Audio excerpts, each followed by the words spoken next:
My student became my roommate and then my F-buddy, MF. This is my account of something that happened a few years ago. It's mostly true except for some of the dialogue that I had to reconstruct to the best of my memory, contrary to what everyone else on here claims. No one is remembering exact dialogue years later, haha. Right out of college I got a job teaching high school. I was 22 years old and teaching kids who were 14 to 18. It was a great job. I love teaching and I'm pretty good at it. But I was advised early on to be very wary with female students. The small age gap between me and my students, coupled with the fact that I was single, could spell danger. Overall, I was professional with all my students. I had to be in order to get them to take a younger teacher seriously. As a human male, I couldn't help but notice if a girl was conventionally pretty, but I made it a point to never let my thoughts drift any further than that. Long story short, I taught high school for a few years, but like many people, I got sick of the administration, the politics, and the stress. I left teaching to go back to grad school. I got my master's and then decided to start a PhD. To my surprise, in my first year of my PhD program, Jenny, one of my former students, started going to the same school doing a master's. When I started teaching, she was a junior, so I knew her for 2 years before she graduated. She always struck me as reserved, but opinionated and confident. We were in the same department and ended up having a couple classes together. It was strange for her to talk to me and not call me Mr. N, but she quickly got over that and became fairly friendly with each other. We would meet up for lunch every now and then and I'd advise her on what courses to take and how to apply for PhD programs. The program I was in places a ton of emphasis on language acquisition as a means to further your research abilities. It's basically an expectation that you'll spend a summer or even a year overseas fully immersing yourself in language. The summer after my first year in the PhD program I decided to spend a couple months in Seville, particularly because my university has a close relationship with the university there and costs for housing would be significantly cheaper. I arrived in Seville and after a bit of trouble figuring it all out, found where I'd be staying. It was a small dorm building, just 3 floors, with each floor having a common area with a bathroom and kitchen surrounded by 6 small bedrooms. Because it was summer, the entire building was vacant when I got there, which was a bit of a relief. It was nice to have some quiet solitude to relax in. Those who have done grad school understand the importance of de-stressing. After a week, though, I woke up to the sound of one of the university administrators in the common area. She must have been showing a new student the dorms. I got dressed and poked my head out of my room and to my surprise, it was Jenny. The administrator was showing her and another woman I didn't recognize in the dorms. I jumped out to greet them, with Jenny apparently being as surprised as I was. Apparently she had plans to go to South America but they fell through and she ended up in Seville as well. As much as I appreciated the solitude, a friendly face in a foreign land is always a welcome sight. I had to go out to one of the library archives that day, but when I came back in the late afternoon, I found Jenny and the other girl, Grace, sitting in the common area drinking tea. I sat with them and chatted a bit before the 3 of us decided to go out and get a late evening dinner.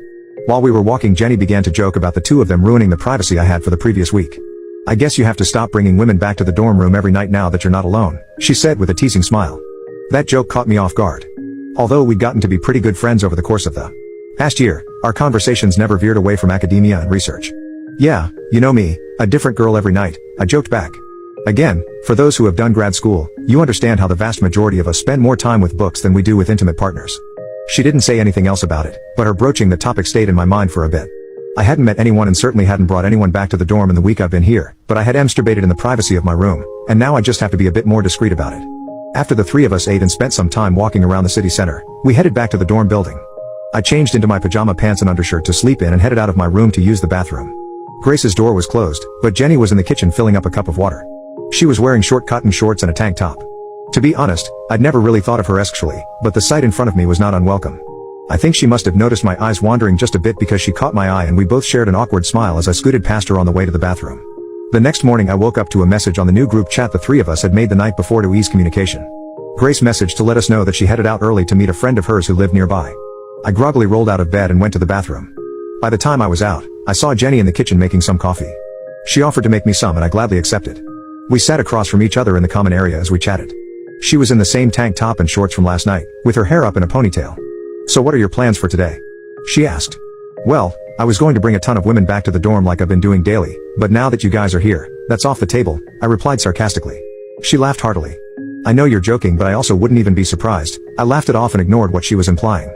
Maybe being away from school and home was causing her to be more carefree. I didn't mind, it was just a new side of her I wasn't used to. Over the next few days we settled into routines. We usually all met up for dinner and hung out until late at night. Mornings start late in Spain, which was a nice change. One morning I woke up and to be frank, was atrony. I hadn't masturbated since the girls had shown up. Although I locked my room door, I still felt uncomfortable with them being so close. But this morning I just had that undeniable urge. I started to touch myself, with cliché fantasies running through my head. But halfway through, I started to hear a faint sound. A light buzzing. I thought maybe it was something like an air conditioner, but that wasn't the sound the AC in this building makes. It took me a second, but I realized the sound was coming from directly on the other side of the wall. Jenny's room. I realized. She must be using a vibrator. She must not realize that the sound of it could barely be heard through the wall. I was simultaneously surprised and turned on. It didn't take me long to finish myself off, and I grabbed a towel to clean myself up. I got up and ran over to the shower while making sure the common area was empty. By the time I came out of the bathroom, I saw Jenny was now in the common area drinking coffee on the couch. "Hey, good morning, how's it going?" she asked. I was having trouble looking her in the eye, knowing what I heard earlier. "I'm alright. Are you having a good morning?" "Yup," she responded perkily. I don't know what got into me at this point. What I said next was so out of character for me that I'm still shocked I ever said it. "Yeah, I heard." I was standing in the doorway of my room and waited just long enough to close the door to see the look of understanding dawn on her face.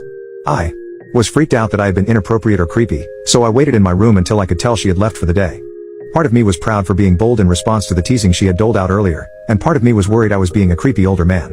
Later that evening, the three of us met up for dinner again at a small restaurant down the street. There was a guitarist playing outside and the sound of his music filled the street. "I love the sound of Spanish guitar," Jenny said.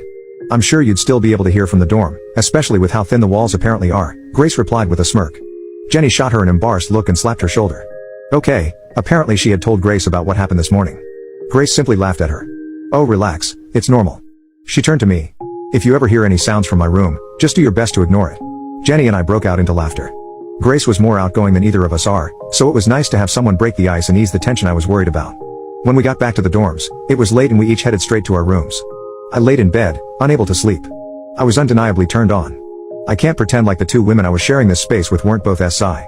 Although I had taken care of myself earlier in the day, I felt the urge again and began to touch myself. A few minutes later, I got a ding on my phone. It was Grace on the group chat. "Whichever of you is having some special time right now, please keep it down." Holy poop. I didn't even know I was making any sound at all. Can she hear my deeper breathing through the wall? A few seconds later, another message. "Just kidding. You're both so easy to mess with." The emotional roller coaster was unaliving me. Ding. It was Jenny this time. "You had me scared for a second. I thought I was being quiet." Whoa. I was in disbelief. Ding. Grace again. "Get it, girl. Sorry to interrupt." "No worries." At this point I was just staring at my phone in disbelief. Another message from Grace. No messages from Dan. He's either too busy with himself or fast asleep. It took me a bit to compose myself and conjure up the courage to respond. "Not asleep," was all I replied. A few seconds later, I heard the buzzing again. But louder. Jenny wasn't making any effort to muffle the sound this time. I began to play with myself again. This time not even trying to not think about the two women I was sharing a floor with. I orgasmed and then tried to quietly make my way to the bathroom to clean up before getting back in bed. When I got back to my room there were new messages. "Grace, I guess that means Dan is done." "Jenny, poor guy, needs to clean up." My head was spinning. I couldn't believe what just happened. I laid in bed with my thoughts racing until I fell asleep. From that night, things were different. No, it wasn't a constant orgy among the three of us. But the jokes and the sneaky glances got bolder. I could hear Jenny's vibrator more often now. Grace would joke at the end of the night about needing to run into her room to take care of herself. Things like that. One night a few days later the three of us were in the common area drinking tea. Jenny got up to go to bed and Grace teased her with another one of her jokes that pushed the boundary ever so slightly. "Don't worry about being too loud. We can handle it." Jenny laughed. "Not a problem anyways, my batteries died and I need to get new ones." "Aw, you can always borrow mine." She paused for a second. "Or just borrow Dan." Okay, maybe this time Grace pushed too far. An awkward silence fell on the three of us. I couldn't believe what Grace had just said. I couldn't believe that Jenny was standing there silently looking at the two of us. Our eyes met. I couldn't deny I wanted it. I have ever since I saw her in a tank top and shorts and my mind began to wander. Grace got up, grabbed me by the hand, and walked over to Jenny. "The intimate tension between you two is obnoxious. Go bang it out," she said with a laugh. She grabbed Jenny as well and led us to Jenny's room, making a big show out of pushing us into the room. We stood at the foot of her bed and looked out to the common area at Grace, silently. I walked over to the door and closed it. No words needed to be said. Jenny sat back onto her bed and I leaned in to kiss her. She laid back as I got on top of her, my body straddling hers as we kissed fiercely. She was wearing a short skirt and I ran a hand up her thigh. "Just FK me, please Mr. N." She hadn't called me that since starting grad school. I could see a whole different side of her was coming out. "I don't have a CNDM, I started to say. I'm on birth control." "I need it," she replied. The intensity in her voice told me to take her seriously. I had no doubt Grace could hear every word being said on the other side of the door. "I won't last long," I warned her. "I don't want you to," was her response. She leaned forward to kiss me and began to gyrate her hips back and forth on me. She was so tight there was no hope of me holding out. "Give it to me," she whispered in my ear as I exploded deep inside her. We heard a ding come from Jenny's phone. It was Grace on the group chat. Jealous. Thank you for watching. Like and subscribe, and watch my other videos. Goodbye, and see you again.